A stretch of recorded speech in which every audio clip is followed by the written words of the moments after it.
Hello. आइए दोस्तों, आज हम लोग देखते हैं क्लास नाइन्थ का बायोलॉजी चैप्टर नंबर 2। बायोलॉजी का चैप्टर नंबर 2 जिसमें पढ़ना हमें क्या है, टिश्यू के बारे में। क्या पढ़ना है? टिश्यू के बारे में पढ़ना है। ठीक है, तो आप समझिए कि टिश्यू है क्या। सबसे पहले तो आप समझते हैं कि टिश्यू है क्या। क्लियर ना? तो भाई हम लोग जानते हैं कि एक बॉडी कोई भी जो सजीव है, मेरी बात को सुनिएगा, कोई भी जो सजीव है दोस्तों, कोई भी सजीव है, तो सजीवों का निर्माण ही सेल से हुआ है। सजीवों का निर्माण किससे हुआ है? सेल से। जिस प्रकार से एक निर्जीव पदार्थ का निर्माण परमाणु से हुआ है, जिस प्रकार एक निर्जीव पदार्थ का निर्माण किससे हुआ है? परमाणु से हुआ है। परमाणु मतलब समझते ही होंगे, यानी पदार्थ के छोटे कण को हम लोग क्या बोल देंगे? परमाणु। तो निर्जीव पदार्थों का निर्माण जिस प्रकार से परमाणु से हुआ है दोस्तों, अगर हम निर्जीव पदार्थ बोल रहे हैं तो उसमें परमाणु है कि नहीं? हाँ है, उसमें परमाणु है। निश्चित तौर पर दोस्तों उसमें परमाणु है। उसी प्रकार से अगर कोई सजीव है तो सजीव में क्या होंगे? सेल। क्या होंगे? सेल हिंदी में बोलते हैं कोशिका। क्या बोलते हैं? कोशिका। यानी सजीवों के शरीर में अगर कोई सजीवों का कोई शरीर है तो उसमें सेल है कि नहीं? हाँ। निश्चित तौर पर दोस्तों, निश्चित तौर पर सजीवों के शरीर में क्या है? सेल। अब सेल क्या है? तो सेल बहुत छोटा हिस्सा है। सजीवों का बहुत छोटा हिस्सा क्या है? सेल है, जिसे हम नंगी आंखों से देख नहीं सकते। इसका पूरा डिटेल, सेल का पूरा डिटेल आप चैप्टर नंबर 1 में जाके पढ़ सकते हैं। चैप्टर नंबर 1 में जाकर पढ़ सकते हैं। फिलहाल हमें पढ़ना क्या है? टिश्यू। तो हम कह सकते हैं कि सेल जो है सजीवों का सबसे छोटी इकाई है। सेल सजीवों का सबसे छोटी इकाई है। सेल सजीवों का सबसे छोटी इकाई है दोस्तों, जिसे हम नंगी आंखों से भी देख नहीं सकते। जिसे हम नंगी आंखों से भी देख नहीं सकते। अब ध्यान दीजिए, अगर आपके बॉडी में सेल काम कर रहा है, तो ही आप काम कर रहे हैं। ठीक है, अगर आपके बॉडी में सेल काम कर रहा है दोस्तों तो ही आप काम कर रहे हैं। जिस दिन आपके बॉडी में सेल काम करना बंद कर देगा दोस्तों, आप भी काम करना क्या कीजिएगा? बंद कर दीजिएगा। यानी जिस दिन आपका सेल काम करना बंद कर दिया, इसका मतलब समझिए, इसका मतलब यही है कि भगवान ने आपको याद कर लिया। अब आपको कुछ करने की जरूरत नहीं है। अब दुनिया आपको चीता पर लेटा के बिल्कुल जला देगी। बिल्कुल क्या करेगी? जला देगी। अब आपका काम भगवान के पास होगा, है कि नहीं? तो याद रखिए, आप तभी काम कर रहे हैं जब आपका सेल क्या कर रहा है? काम कर रहा है। जब आपका सेल काम कर रहा है। ठीक है। हाँ। तो हम कह सकते हैं कि हमारा जो क्रिया हो रहा है, हम जो काम कर रहे हैं किसके बदौलत? सेल के बदौलत। हाँ। हम जो काम कर रहे हैं किसके बदौलत? सेल के बदौलत। अगर हमारे बॉडी से दोस्तों पूरा का सेल निकाल दिया जाए, तो हमारा स्ट्रक्चर बिगड़ जाएगा कि नहीं? हाँ। हमारा स्ट्रक्चर पूरा क्या हो जाएगा? बिगड़ जाएगा। तो इसका मतलब ये भी हो चुका है कि सेलों के सजावट से ही बॉडी का सजावट हुआ है। हाँ। है ना? हमारे बॉडी में सेलों का एक निश्चित सजावट होगा। हाँ। हमारे बॉडी में सेलों का एक निश्चित सजावट होगा कि नहीं? हाँ। तो सेल क्या है? तो जीवों की संरचनात्मक एवं क्रियात्मक इकाई को क्या कहते हैं? सेल क्या है? तो जीवों की संरचनात्मक एवं क्रियात्मक इकाई, यानी इसी से जीवों की संरचना भी हुई है, और यही अगर काम करता है तो हम लोग भी काम करते हैं। ठीक है। अब आपके बारे अब मोटा मोटी आपको सेल के बारे में जानकारी मिल चुका है। आइए हम देखते हैं टिश्यू। चैप्टर जो आपका है वो क्या है? टिश्यू। क्या चैप्टर है? टिश्यू। तो हम लोग टिश्यू के बारे में देखते हैं। तो टिश्यू क्या है? तो सेलों के समूह को हमारा बॉडी में जो सेल है उसका एक ग्रुप चलता होगा। हाँ। उसका एक निश्चित सजावट होगा। हाँ। उन्हीं के निश्चित सजावट को हम लोग क्या बोलते हैं? टिश्यू। तो जब बहुत सारा सेल मिलेंगे, ध्यान दीजिएगा दोस्तों, जब बहुत सारा क्या मिलेंगे? जब बहुत सारा सेल मिलेंगे तो क्या बनेंगे? टिश्यू। बहुत सारा सेल मिलेंगे तो क्या बनेंगे? टिश्यू। और बहुत सारा जब टिश्यू मिलेंगे तो बनेंगे ऑर्गन। क्या बनेंगे? ऑर्गन मतलब होता है हिंदी में दोस्तों अंग। क्या होते हैं? अंग होते हैं। ठीक है ना? ऑर्गन मतलब अंग। और बहुत सारा जब ऑर्गन मिलेंगे तो बनेंगे ऑर्गन सिस्टम। हिंदी में बोलते हैं अंग तंत्र। क्या बोलते हैं? अंग तंत्र बोलते हैं। ठीक है ना? बहुत सारा जब ऑर्गन मिलेगा तो बनेगा ऑर्गन सिस्टम, यानी अंग तंत्र। क्या बनेगा? अंग तंत्र बनेगा। ठीक है। अब ध्यान दीजिए, आप ही लोग बताइएगा, क्या एक टिश्यू में एक सेल होगा कि बहुत सेल? बहुत सेल। क्योंकि सेलों के समूह को ही हम लोग क्या कहते हैं? टिश्यू। टिश्यू। यानी एक सेल में बहुत सारा सेल होते हैं, वही हम लिखे बउआ। अब पहले ध्यान दीजिएगा, एक बात हम करते हैं मानव की बात, एक मानव की बात। शुरुआती दौर में जो कोई भी जीव होते हैं, शुरुआती दौर में कोई भी जीव जो होते हैं दोस्तों, वो क्या होते हैं? यूनिसेलुलर। क्या होते हैं? यूनिसेलुलर का मतलब होता है एक कोशिकीय। यूनिसेलुलर का मतलब यानी दुनिया का हर वस्तु या दुनिया का हर सजीव, शुरुआती दौर में क्या होंगे? एक कोशिकीय। क्या होंगे?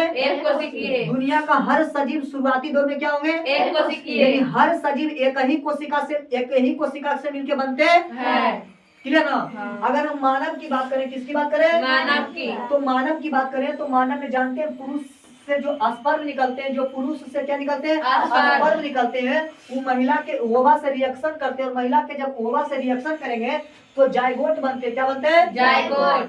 जायगोट बनते हैं। और जायगोट के बाद क्या बनते हैं? भ्रूण बनते हैं। क्या बनते हैं? भ्रूण। जिसको हम लोग फ्यूटस बोलते हैं। क्या बनते हैं? फ्यूटस। और इसी फ्यूटस से किसका निर्माण होता है? शिशु का। किसका निर्माण होता है? शिशु का। और यही शिशु 9 महीना के बाद वो जन्म लेता है, हाँ। तब जाके धीरे धीरे बड़ा होता है। हाँ ये ना? हाँ। तो दुनिया का हर सजीव कितने कोशिका से मिलके बने होते हैं शुरुआती में? एक कोशिका से। दुनिया का हर सजीव शुरुआती दौर में कितने कोशिका से बनते हैं?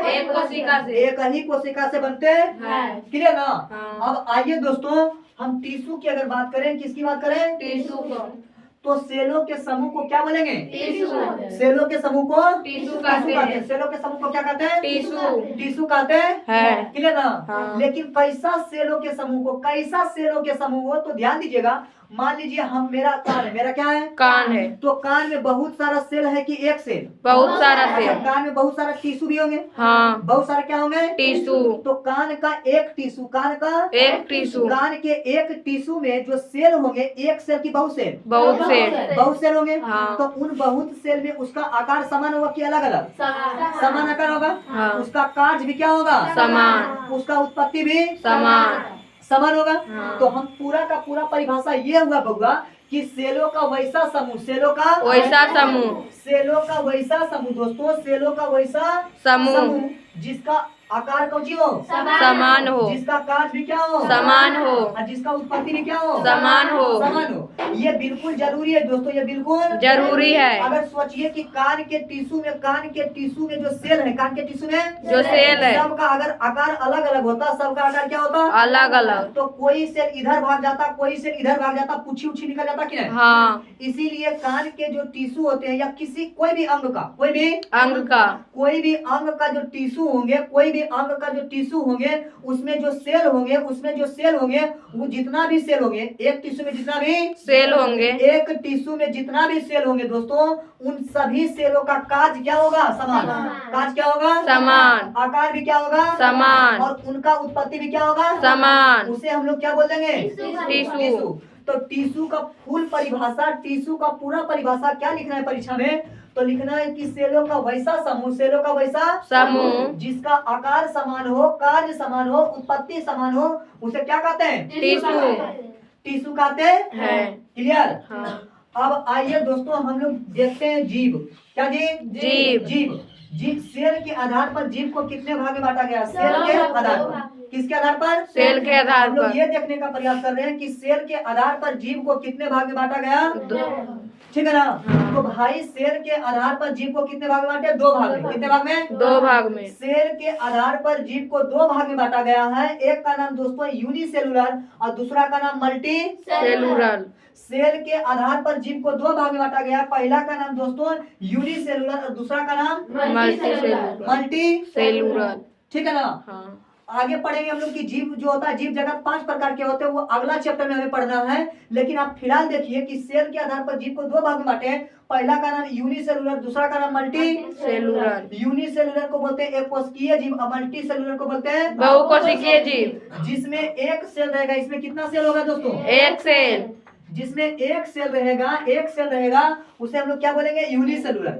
एक सेल रहेगा तो यूनिसेलुलर, और बहुत सेल रहेगा तो मल्टीसेलुलर, बहुत सेल रहेगा तो मल्टी सेलुलर, जिस जीव में एक सेल होते हैं दोस्तों उसे यूनिसेलुलर, और जिस जीव में बहुत सारा सेल होते हैं उसे मल्टी सेलुलर। क्लियर। हाँ। अब आइए ध्यान दीजिए, अच्छा एक सेल होगा तो यूनिसेलुलर, हाँ। और क्या टिश्यू किसमें, टिश्यू जो होते हैं टिश्यू एक सेल को बोलेंगे कि बहुत सारा सेल के समूह बहुत को, सारे सेल को। टिश्यू जो कहते हैं बहुत सारा सेलों के समूह को कहते हैं। हाँ। एक सेल को टिश्यू नहीं कहते हैं। तो क्या जो एक कोशिकीय जीव होगा, जो यूनिसेलुलर जीव होगा उसमें टिश्यू होगा? नहीं होगा। जो यूनिसेलुलर जीव होगा उसमें टिश्यू नहीं होगा। यूनिसेलुलर जीव में टिश्यू इसलिए नहीं होगा क्योंकि यूनिसेलुलर जीव में एक ही सेल होता है। जबकि टिश्यू होने के लिए बहुत सारा सेल चाहिए कि नहीं चाहिए? हाँ। वही बात यहाँ नोट पॉइंट में लिख दी है दोस्तों कि यूनिसेलुलर जीवों में टिश्यू नहीं होते, यूनिसेलुलर जीवों में टिश्यू नहीं होते। दूसरा बात लिखे दोस्तों कि बहुकोशिकीय जीवों में क्या होते हैं? टिश्यू होते हैं। टिश्यू होते हैं, क्योंकि बहुकोशिकीय जीवों में यानी मल्टी सेलुलर जीवों में बहुत सारा सेल होगा कि नहीं? हाँ। और बहुत सारा सेलों के समूह को टिश्यू बोलते हैं। हाँ। तो मल्टी सेलुलर या तो बहुकोशिकीय जीवों में टिश्यू होंगे कि नहीं? हाँ। होंगे। अब एक बात जो कि आपको चैप्टर नंबर 1 में पढ़ना था, चैप्टर नंबर 1 में पढ़ना था तो आप नहीं पकड़ पड़े होंगे, तो हम थोड़ी सी जानकारी आपको दे देते हैं। टॉपिक क्या होता है उसमें? कोशिका विभाजन। क्या है? कोशिका विभाजन, कोशिका विभाजन, पुराने कोशिका से नए कोशिका, पुराने कोशिका से नए कोशिका का बनना क्या कहलाएगा? कोशिका विभाजन, पुराने कोशिका से दोस्तों नए कोशिका का बनना क्या कहलाएगा? कोशिका विभाजन, कोशिका विभाजन। और कोशिका विभाजन बहुत जरूरी है दोस्तों। कोशिका विभाजन बहुत जरूरी है। अगर कोशिका विभाजन नहीं होता, अगर कोशिका विभाजन नहीं होता तो हर जीव, दुनिया का हर जीव एक ही कोशिका के होता है, एक ही कोशिका का होता क्योंकि है। हम लोग भी एक ही कोशिका से बने। हाँ। और दुनिया का हर जीव कितने कोशिका से? एक ही कोशिका से। एक कोशिका से बना है। अगर दुनिया का हर जीव एक कोशिका से बना है तो उसमें अगर विभाजन नहीं होगा तो क्या बटेगा? नहीं बटेगा। तो हम लोग बहुत छोटे रहते कि नहीं? हाँ। हम लोग खुद एक कोशिकीय जीव होते कि नहीं होते? हाँ। तो कोशिका विभाजन जरूरी है कि नहीं? हाँ। जीवों की विकास के लिए कोशिका विभाजन बहुत जरूरी है। और कोशिका विभाजन मतलब होता है पुराने कोशिका से नए कोशिका का बनना, कोशिका विभाजन कहलाता है। कोशिका विभाजन दोस्तों 3 प्रकार के होते हैं, वो आप चैप्टर नंबर 1 में पढ़िएगा। समसूत्री, अर्धसूत्री और एक और होता है, हमें फिलहाल याद नहीं है, तो वो आपको पढ़ना है चैप्टर नंबर 1 में। ठीक है, थैंक यू वेरी मच। आप चाहे तो इसको स्क्रीनशॉट ले ले, सिंपल सी बोलना है। आइए दोस्तों, उसी में हम लोग देखते हैं कि पेड़ पौधा तथा जंतु, पेड़ पौधा तथा जंतु, पेड़ पौधा तथा जंतु में जो सेल होते हैं, पेड़ पौधा तथा जंतु में जो सेल होते हैं लगभग समान होते हैं। पेड़ पौधा तथा जंतु में जो सेल होते हैं लगभग क्या होते हैं? समान होते लेकिन हैं। फिर भी उसका टिश्यू अलग अलग होता है, लेकिन फिर भी उसका टिश्यू क्या होते हैं? अलग अलग। देखिए फिर से सुनिए, पेड़ पौधा तथा जंतु या जानवर की बात करें तो उसमें जो सेल होंगे वो समान होंगे। सेल क्या होंगे? समान होंगे। लेकिन उसका टिश्यू क्या होगा? अलग अलग। टिश्यू क्या होगा? अलग अलग। अलग अलग होते हैं। टिश्यू क्या होते हैं? अलग अलग। इसका कारण है दोस्तों, इसका कारण है, और कारण ये है कि देखिए हम एक बार जंतु को कर दिए, पेड़ पौधा, जंतु और पेड़ पौधा। जंतु को अधिक ऊर्जा चाहिए, जंतु को अधिक ऊर्जा चाहिए। क्योंकि जंतु ज्यादा काज करता है। जंतु ज्यादा क्या करता है? काज। वहीं अगर बात कीजिएगा पेड़ पौधा का, तो पेड़ पौधा ज्यादा काज करते नहीं है। नहीं है, इसलिए उसको कम ऊर्जा की खपत होती है। हाँ। उसको कम ऊर्जा की खपत होती है। तो और देखिए ध्यान से, जंतु में लंबाई कम होता है, जंतु में लंबाई कम होता है। जबकि वही पेड़ पौधा की बात कीजिएगा तो लंबाई ज्यादा होती है। हाँ। और अगर बात कीजिएगा जंतु में, तो जंतु गति करता है। हाँ। जंतु गति करता है। कि नहीं करता है? हाँ। जंतु क्या करता है? गति करता है। वहीं अगर बात कीजिएगा तो जो पेड़ पौधे होते हैं वो क्या होते हैं? अस्थिर होते हैं। पेड़ पौधे अस्थिर होते पेड़ पौधा गति करता है जी? नहीं करता। तो जंतु को एक ऐसे उत्तक चाहिए जो अधिक ऊर्जा बना सके, हाँ या ना? हाँ। जंतु को एक ऐसे उत्तक चाहिए दोस्तों जो अधिक ऊर्जा बना सकते हैं। जबकि वही बात कीजिए पेड़ पौधा को एक ऐसे उत्तक चाहिए जो कम ऊर्जा बना सके। हाँ। दूसरा अंतर ये है दोस्तों कि जंतु को एक ऐसा उत्तक चाहिए जो लंबाई को कंट्रोल करे, लंबाई को क्या करे? कंट्रोल करे। और कुछ हद तक रोक दे, कुछ हद तक क्या करे? रोक दे। वही अगर बात कीजिएगा पेड़ पौधा का, तो पेड़ पौधा की लंबाई बहुत अधिक होती है। हाँ। तो उसमें एक ऐसे उत्तक की जरूरत होगा, पेड़ पौधा में एक ऐसे उत्तक की जरूरत होगा जो लंबाई को वृद्धि करे। हाँ। लंबाई को क्या करे? वृद्धि करे। हाँ या ना? हाँ। वही अगर तीसरा अंतर की बात कीजिएगा तो जंतु में एक ऐसे उत्तक की जरूरत है, एक ऐसे उत्तक की जरूरत है जो उसको चलने में मदद करे, चलने में मदद करे। जबकि पेड़ पौधा को एक ऐसे उत्तक की जरूरत है दोस्तों जो क्या रखे, स्थिर रखे। स्थिर रखे। पेड़ पौधा को एक ऐसे उत्तक की जरूरत है जो क्या रखे, स्थिर रखे। काश कहीं ऐसा होता कि पेड़ पौधा में भी हमारे वाला उत्तक लगा होता, हमारा वाला उत्तक लगा होता। तो पेड़ पौधा भी चलता। हाँ। पेड़ पौधा भी चलता। कि नहीं चलता। हाँ। अगर हमारा वाला उत्तक या जंतु वाला उत्तक अगर पेड़ पौधा में लग जाता तो पेड़ पौधा भी क्या करता, चलता। और अगर वो चलता तो आके घर को तोड़ ताड़ के घुस जाता, रहे हमरे हो रे, हाँ ना, ककर हो रे, हमरे हो, हाँ ना। वही आप देखिए, तो ये तीन अंतर होते हैं, मूलतः तीन अंतर होते हैं, और भी अंतर है, और भी अंतर है। लेकिन मूलतः हम तीन अंतर लिए हैं यहाँ पर, और तीन अंतर के आधार पर हम कह सकते हैं, तीन अंतर के आधार पर हम कह सकते हैं कि पेड़ पौधा में अलग उत्तक होगा जबकि जंतु में अलग उत्तक होगा, हाँ ना। हाँ। अगर हमारा वाला उत्तक उसमें होता तो क्या होता आप समझ रहे हैं, या तो उसका उत्तक हमें लग जाता। मान लीजिए एक पेड़ पौधा वाला उत्तक, लंबाई वाला उत्तक मानव में लग जाता, जंतु में लग जाता तो मानव भी बहुत लंबा हो जाता। हाँ। तो फिर घर कितना ऊंचा बनता जी, बात समझ रहे हैं कि नहीं समझ रहे हैं। तो ये मूलतः तीन अंतर है जो ये स्पष्ट करता है, जो ये स्पष्ट करता है कि जंतु में अलग प्रकार का उत्तक होगा और पेड़ पौधा में अलग प्रकार का उत्तक होगा। क्लियर। अब आइए दोस्तों, पौधे में या पेड़ पौधे में विभाजन के क्षमता के आधार पर, पेड़ पौधे में विभाजन के क्षमता के आधार पर, पेड़ पौधे में विभाजन के क्षमता के आधार पर टिश्यू को कई भाग में बांटा गया, दो भाग में बांटा गया। ठीक है, पेड़ पौधे में विभाजन के क्षमता के आधार पर दोस्तों, विभाजन के क्षमता याद रखिएगा, विभाजन के क्षमता के आधार पर टिश्यू को कई भाग में, दो भाग में। टिश्यू को दो भाग में बांटा गया है। पहला का नाम मेरिस्टेमिक टिश्यू है, वहीं दूसरा का नाम परमानेंट टिश्यू है। पहला का नाम मेरिस्टेमिक टिश्यू दोस्तों, दूसरा का नाम परमानेंट टिश्यू है। हिंदी में बोलते हैं विभाज्योतकी, उत्तक और अस्थायी उत्तक। अब छोटा सा अंतर आपको बता देते हैं कि मेरिस्टेमिक टिश्यू क्या है। तो मेरिस्टेमिक टिश्यू यानी विभाज्योतकी उत्तक, तो पौधे में पाए जाने वाला वैसा उत्तक, पौधे में पाए जाने वाला वैसा उत्तक जो अभी विभाजन कर सकता है, विभाजन कर सकता है, या जिसमें विभाजन की क्षमता भी है, जिसमें विभाजन की क्षमता भी है, उसे हम लोग क्या बोलते हैं, विभाज्योतकी उत्तक, विभाज्योतकी उत्तक। और परमानेंट टिश्यू यानी अस्थायी टिश्यू जो होते हैं, अस्थायी उत्तक जो होते हैं, इसमें विभाजन की क्षमता क्या होती है, खो देती है। इसमें विभाजन की क्षमता खो देती है। देखिए शुरुआती दौर में कोई भी जो टिश्यू होंगे वो वो कौची होंगे, मेरिस्टेमिक होंगे। क्या होंगे, मेरिस्टेमिक। अगर मान लीजिए एक पौधा को रोपे तो वो पौधा सब जगह से फूल रहा होगा कि नहीं, हाँ। बहुत जल्दी जल्दी बढ़ रहा होगा। हाँ। तो शुरुआती दौर में वो क्या होंगे, मेरिस्टेमिक टिश्यू। कौन होंगे, मेरिस्टेमिक टिश्यू। लेकिन वही पौधा जब बुढ़ौती आ जाता है पौधा का, जब उसका उम्र ढल जाता है दोस्तों, तो कुछ टिश्यू जो होते हैं वो परमानेंट बन जाते हैं, अस्थायी बन जाते हैं, जहां से वृद्धि संभव अब नहीं है। अब उसका उम्र हो गया है, अब वो जाएगा कि नहीं जाएगा। हाँ। तो हम कह सकते हैं कि अस्थायी उत्तक जो बना है, जो अस्थायी उत्तक बना है, वो किससे बना होगा, विभाज्योतकी उत्तक से, विभाज्योतकी उत्तक से। यानी हर दिन पहले वो क्या होगा, विभाज्योतकी उत्तक, फिर क्या बना होगा, अस्थायी उत्तक। हाँ ना। हाँ। वही बात आ गया दोस्तों कि कभी कभी जो सांस है वो कभी बहू हुआ करती थी, हाँ। आज जो सांस है वो कभी क्या हुआ करती थी, बहू हुआ करती थी। हाँ। आज जो परमानेंट टिश्यू है दोस्तों, आज जो परमानेंट टिश्यू है वो कल क्या था, मेरिस्टेमिक टिश्यू था कि नहीं था। हाँ। आज जो परमानेंट टिश्यू है कल वो मेरिस्टेमिक टिश्यू ही होगा। हाँ। था। हाँ। और मेरिस्टेमिक टिश्यू से ही क्या बना, परमानेंट टिश्यू। क्लियर ना। तो आपसे पूछेगा कि बताइए दोस्तों, मेरिस्टेमिक टिश्यू में विभाजन की क्षमता होती है कि नहीं होती है। हाँ होती है, मेरिस्टेमिक टिश्यू में विभाजन की क्षमता होती है। वही अगर बात करेगा परमानेंट टिश्यू, तो परमानेंट टिश्यू में विभाजन की क्षमता नहीं होती है, मतलब नहीं होती है। ठीक है, आइए फिर देखते हैं थोड़ा सा आइए दोस्तों, अब हम लोग देखते हैं मेरिस्टेमिक टिश्यू। आप अभी तुरंत देखे होंगे कि पौधे में विभाजन के क्षमता के आधार पर, पौधे में विभाजन के क्षमता के आधार पर पौधे के टिश्यू को दो भाग में बांटा गया था, पौधे के टिश्यू को दो भाग में बांटा गया, जिसमें से पहला था मेरिस्टेमिक टिश्यू और दूसरा था परमानेंट टिश्यू। दूसरा था परमानेंट टिश्यू। थोड़ा सा परमानेंट का वर्ड मीनिंग गलत हो गया था, आप लोग सुधार लीजिएगा।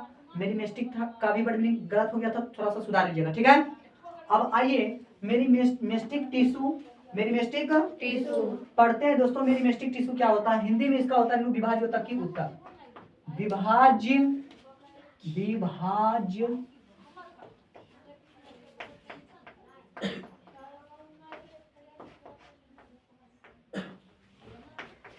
ध्यान दीजिए, मेरिस्टेमिक टिश्यू का मतलब होता है विभाज्यता की उत्तक। विभाज्यता की उत्तक।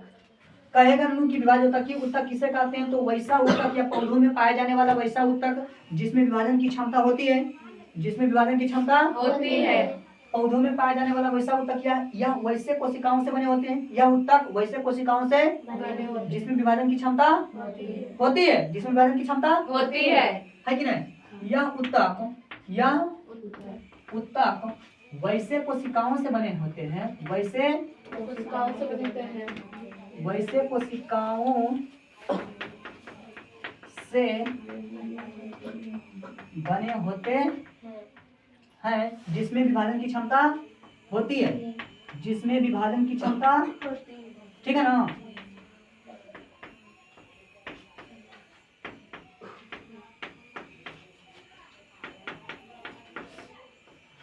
जिसमें विभाजन की क्षमता होती है उसे क्या कहते हैं, मेरिस्टेमिक टिश्यू। मेरिस्टेमिक टिश्यू। जिसमें विभाजन की क्षमता होगी दोस्तों उसे क्या कहिएगा, मेरिस्टेमिक मेरिस्टेमिक टिश्यू। अब ध्यान दीजिएगा कि मेरिस्टेमिक टिश्यू की अगर बात कीजिएगा, मेरिस्टेमिक टिश्यू की अगर बात कीजिएगा आकार का, किसका बात करेंगे, आकार। हम लोग मेरिस्टेमिक टिश्यू का अगर आकार देखें दोस्तों, क्या देखें, आकार देखें, तो इसका जो आकार होगा वो गोलाकार होते हैं। क्या होते हैं, गोलाकार। आकार जो इसका होते हैं दोस्तों वो गोलाकार होते हैं, गोलाकार होते हैं। गोलाकार होंगे, ठीक है। अंडाकार होंगे, क्या होंगे, अंडाकार। अंडाकार होंगे, और क्या होंगे, बहुभुजी। क्या होंगे, बहुभुजी। बहुभुजी, क्लियर ना। तो याद रखिएगा कि मेरिस्टेमिक टिश्यू का आकार गोलाकार होगा। कैसा होगा, गोलाकार। ये दीजिए गोलाकार हो गया, ये अंडाकार हो जाएगा दोस्तों, ठीक है ना। और ये बहुभुजी, इस तरह से आप कर सकते हैं, इस तरह से आप बहुभुजी को पा सकते हैं, ठीक है। तो इसका जो आकार होंगे कैसा होंगे, गोलाकार, अंडाकार तथा बहुभुजी होंगे। किसका, मेरिस्टेमिक टिश्यू का आकार, मेरिस्टेमिक टिश्यू का आकार। यानी मेरिस्टेमिक टिश्यू में जो सेल होंगे, मेरिस्टेमिक टिश्यू में जो क्या होंगे, सेल। मेरिस्टेमिक टिश्यू के सेल, मेरिस्टेमिक टिश्यू के सेल। मेरिस्टेमिक टिश्यू के जो सेल होंगे, जो क्या होंगे, सेल होंगे। मेरिस्टेमिक टिश्यू के क्या होंगे, सेल होंगे। उसका आकार गोलाकार, अंडाकार तथा बहुभुजी होते हैं। अगर आगे हम देखिएगा तो इसमें जो कोशिका स्थान होती है जिसको इंटरसेलुलर स्पेस कहते हैं, इंटरसेलुलर स्पेस, इंटरसेलुलर क्या, इंटरसेलुलर स्पेस की अगर बात करेगा दोस्तों, अगर बात करेगा इसका इंटरसेलुलर स्पेस की बात करेगा, तो इंटरसेलुलर स्पेस जो होते हैं इसमें नहीं होते, इंटरसेलुलर स्पेस नहीं होते हैं। हिंदी में बोलते हैं अंतराकोशिकीय स्थान, कोशिकीय स्थान। हिंदी में बोलते हैं बबुआ अंतराकोशिकीय स्थान, ठीक है ना। यानी अंतराकोशिकीय स्थान आप समझिए कि कोशिकाओं के बीच, मान लीजिए छोटे छोटे क्या है, कोशिकाएं, ये टिश्यू है, ये क्या है, ये टिश्यू है ना जी, ये क्या है नूनू, टिश्यू। और ये पूरा सिस्टम अगर टिश्यू है, अगर ये पूरा सिस्टम क्या है, टिश्यू, तो टिश्यू में बहुत सारा सेल होंगे। तो सेलों के बीच जो जगह होते हैं, सेलों के बीच जो क्या होते हैं, जगह होते हैं, सेलों के बीच जो स्थान होते हैं उसे इंटरसेलुलर स्पेस कहते हैं, इंटरसेलुलर स्पेस कहते हैं। तो इंटरसेलुलर स्पेस होगा कि नहीं होगा, तो इंटरसेलुलर स्पेस नहीं होगा, इंटरसेलुलर स्पेस नहीं होगा। तो इसमें इंटरसेलुलर स्थान जो होते हैं दोस्तों वो नहीं होता। याद रखिएगा कि मेरिस्टेमिक टिश्यू में सेलों के अंदर इंटरसेलुलर स्पेस नहीं होते हैं। तो क्या होते हैं, इसमें कोशिका द्रव भरे होते हैं। क्या होते हैं, कोशिका द्रव। इसके सेलों में क्या भरे होते हैं, कोशिका द्रव। और हम लोग कोशिका द्रव आप जानते हैं, सेंट्रोसोम आगे ना, सेंट्रोसोम यानी कोशिका द्रव क्या होते हैं, भरे होते हैं। कोशिका द्रव भरे होते हैं किसमें, तो मेरिस्टेमिक टिश्यू के सेल में, मेरिस्टेमिक टिश्यू के सेल में, मेरिस्टेमिक टिश्यू के सेल में क्या भरे होते हैं, कोशिका द्रव, कोशिका द्रव। और एक होता है वैक्यूल्स, क्या होते हैं, वैक्यूल्स होते हैं। क्या होते हैं दोस्तों, वैक्यूल्स जो होते हैं, वैक्यूल्स की अगर बात कीजिएगा जिसको रिक्तिकता बोलते हैं, रिक्तिकता क्या बोलते हैं, रिक्तिकता बहुत कम होते हैं। क्या होते हैं, बहुत कम और ना के बराबर। बहुत कम मतलब ना के बराबर, ना के यानी लगभग नहीं होते, लगभग नहीं होते, ठीक है ना। लगभग क्या होते हैं, नहीं होते। क्लियर। ये था दोस्तों मेरिस्टेमिक टिश्यू का कुछ महत्वपूर्ण बात, मेरिस्टेमिक टिश्यू के बारे में कुछ महत्वपूर्ण बात। फिर से सुन लीजिए मेरिस्टेमिक टिश्यू। तो मेरिस्टेमिक टिश्यू यानी विभाज्यता की उत्तक, उत्तक। यह उत्तक वैसे कोशिकाओं से बने होते हैं या ऊतक वैसे कोशिकाओं से बने होते हैं जिसमें विभाजन की क्षमता होती है, जिसमें विभाजन की क्षमता होती है। मेरिस्टेमिक टिश्यू के, अगर मेरिस्टेमिक टिश्यू में जो सेल होंगे उसका आकार पूछेगा, मेरिस्टेमिक टिश्यू में जो सेल होंगे उसका आकार पूछेगा, तो उसका आकार गोलाकार, अंडाकार तथा बहुभुजी होते हैं। गोलाकार, अंडाकार तथा क्या होते हैं? बहुभुजी होते हैं। इसमें इंटरसेलुलर स्पेस, अंतराकोशिकीय स्थान नहीं होगा, अंतराकोशिकीय स्थान नहीं होगा। इसमें कोशिका द्रव भरे होते हैं। क्या भरे होते हैं? कोशिका द्रव। बहुत अधिक मात्रा में दोस्तों मेरिस्टेमिक टिश्यू के सेलों में बहुत मात्रा में क्या भरे होते हैं? कोशिका द्रव। इसमें वैक्यूल्स बहुत कम होते हैं, वैक्यूल्स बहुत कम होते हैं। लगभग ना के बराबर, लगभग ना के बराबर। अब आइए देखते हैं मेरिस्टेमिक टिश्यू के प्रकार। मेरिस्टेमिक टिश्यू के प्रकार। क्लियर? मेरिस्टेमिक टिश्यू के क्या देखेंगे? प्रकार। तो ध्यान दीजिएगा दोस्तों, मेरिस्टेमेटिक टिश्यू के प्रकार हम लोग देखेंगे। मेरिस्टेमेटिक, हाँ, मेरिस्टेमेटिक टिश्यू के प्रकार, ठीक है? मेरिस्टेमेटिक टिश्यू के क्या प्रकार? तो ध्यान दीजिए दोस्तों, मेरिस्टेमेटिक टिश्यू के जो प्रकार होते हैं वो 3 प्रकार होते हैं। कितने प्रकार? 3 प्रकार। पोजीशन के आधार पर, पोजीशन के आप चाहे तो ब्रैकेट में लिख सकते हैं, पोजीशन के आधार पर। किसके आधार पर? पोजीशन के आधार पर। पोजीशन के क्या आधार पर? पोजीशन के आधार पर यानी स्थिति। पोजीशन मतलब क्या होता है? स्थिति के आधार पर मेरिस्टेमिक टिश्यू के प्रकार, यानी एक पौधा में मेरिस्टेमिक टिश्यू कहाँ कहाँ पाया जाता है, उसके आधार पर कितने प्रकार होते हैं? 3 प्रकार होते हैं। पहला का नाम हम लोग लिखते हैं दोस्तों, पहला का नाम है एपिकल। क्या है? पहला का नाम है दोस्तों एपिकल, ठीक है? पहला का नाम हिंदी में बोलते हैं शीर्ष अस्त। हिंदी में क्या बोलते हैं? शीर्ष अस्त। क्लियर? दूसरा का नाम अगर बात कीजिएगा दोस्तों, तो दूसरा का नाम है लेटरल। क्या है? लेटरल। हिंदी में बोलते हैं पार्श्व अस्त। क्या बोलते हैं? पार्श्व अस्त, ठीक है?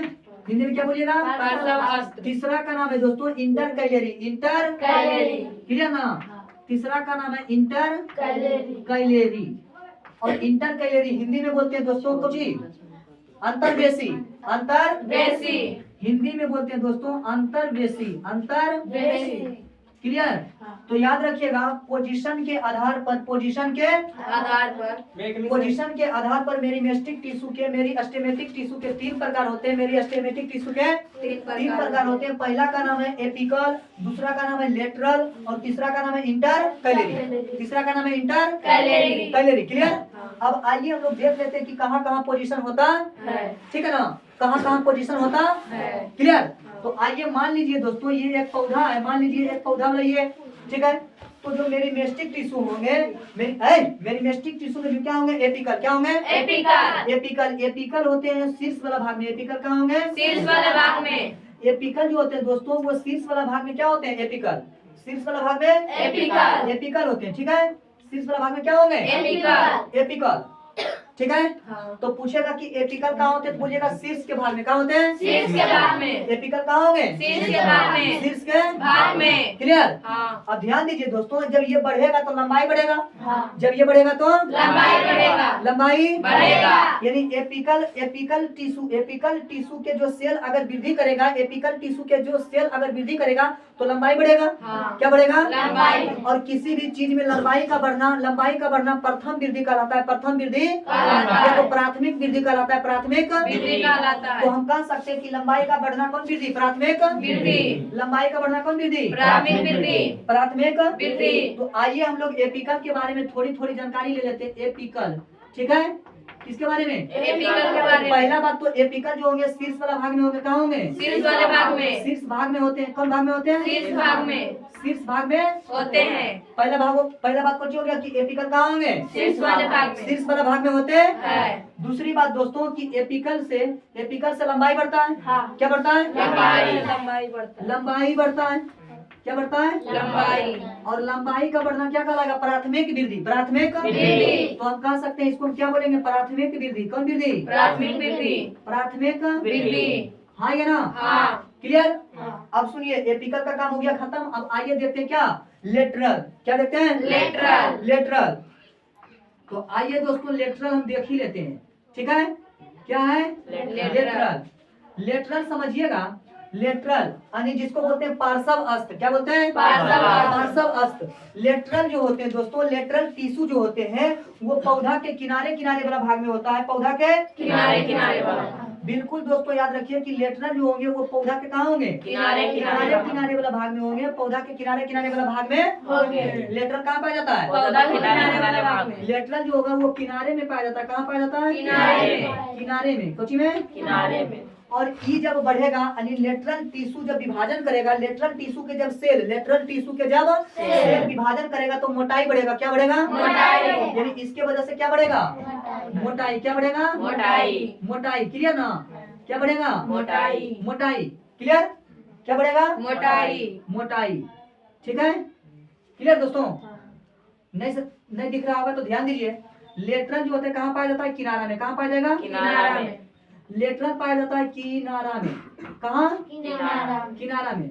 दूसरी बात हम ये देखें कि लेटरल टिश्यू के अगर सेल विभाजन करेगा तो मोटाई बढ़ेगा, क्या बढ़ेगा? मोटाई बढ़ेगा। तो इसके वजह से क्या बढ़ेगा? मोटाई। क्लियर? तीसरी बात ये देखिए, किसी भी चीज में लंबाई का बढ़ना, किसी भी चीज में लंबाई का बढ़ना प्राथमिक वृद्धि, जबकि मोटाई का बढ़ना क्या कहलाएगा? द्वितीयक वृद्धि। तो हम इसे द्वितीयक वृद्धि भी कह सकते हैं। कौन वृद्धि? द्वितीयक है ना? तो हम इसे क्या बोल सकते हैं? द्वितीयक वृद्धि। क्लियर?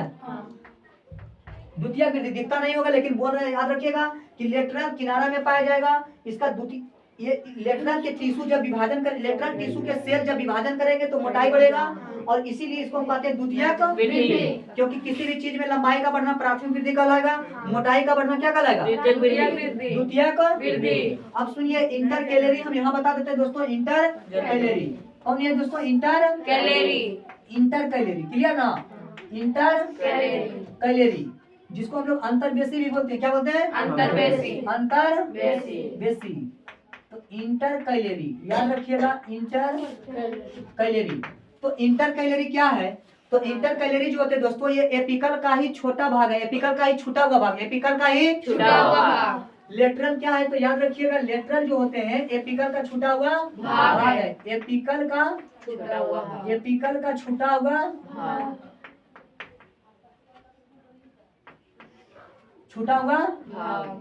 भाग है। ठीक है, एपिकल का छूटा हुआ कौन सी है? भाग है।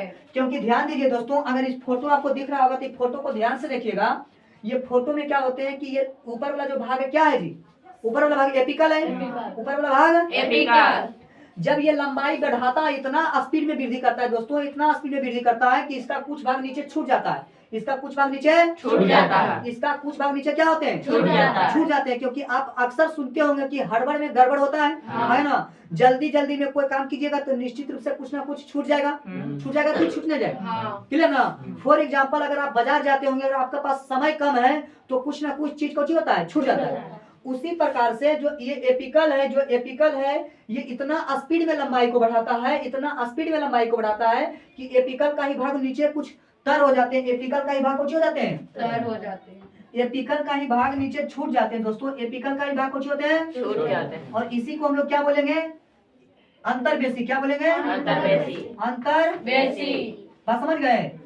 तो अंतर्वेशी क्या है? तो एपिकल का ही छोटा भाग है। तो एपिकल का ही छूटा हुआ भाग है। एपिकल का ही छूटा हुआ भाग कौन सी है? अंतर्वेशी या इंटर कैलोरी। आप जानते हैं कि एपिकल का काम है लंबाई को बढ़ाना। एपिकल का काम लंबाई को बढ़ाना। तो ये तो उसी का छूटा हुआ भाग है। तो ये बेचारा जब दब जाता है इसको बढ़ना भी है तो ये आगे तो जा सकता नहीं है, इसीलिए ये बीच से करके कनी उनी निकाल देता है। बीच से क्या करता है? कनी उनी निकाल देता है कि नहीं? तो ये कहाँ पाया जाएगा? तो तना पर। कहाँ पाया जाएगा? कहाँ पाया जाएगा? तना पर। तो याद रखिएगा ये तना में पाया जाता है। कहाँ? तना में। ठीक है, आगे फिर हम एक चीज बताएंगे कल की संधि क्या होता है, पर्व संधि क्या होता है, कल हम बताएंगे। लेकिन फिलहाल आप जानिए कहाँ पाया जाएगा? तना में। कहाँ पाया जाएगा? तना में। थैंक यू वेरी मच, मिलते हैं नेक्स्ट वीडियो में।